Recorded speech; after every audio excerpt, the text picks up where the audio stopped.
கார்ல வரும்போது ரோட்ல வந்துகிட்டு இருந்தது. சேலை ஜாக்கெட் ஒரு மாதிரியா இருக்குதுன்னு லிப்ட் கொடுத்து கொண்டாந்தேன். நீங்கன்னு தெரியாத கார்ல உட்காந்துட்டா அவர் அப்பாவி. நீங்க என்னதால ஜாக்கிரதையா கொண்டாந்தீங்க நான் நினைச்சிட்டு இருக்கேன். இப்போ சீ சுமாரு. ஓ உருப்படின்னு நினைக்கல. ஓ உருப்படின்னு தெரிஞ்சிருந்தா நான் இங்க வர வேண்டியது இல்ல. உன்னையே கூட்டிட்டு வர சொல்லிருப்பேன். சரக்கு கொண்டா. இது வரைக்கும் ஒண்ணும் நடக்கல. வாடா.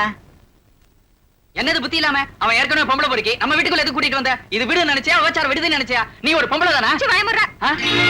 ஒன்னதாண்டா நீ ஒரு ஆம்பளை தானா?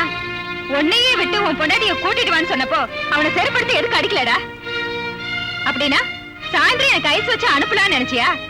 நான் கூட்டியாந்ததுக்கு உபச்சாரம் விடுதுன்னு சொல்றியே, இப்ப அனுப்புற நீ ஒரு புரோக்கர் நினை வச்சுக்க.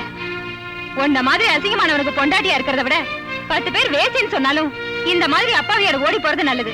காசு பணம் இல்லாட்டி போனாலும் கட்டினவள உன்ன மாதிரி விக்க மாட்டான்.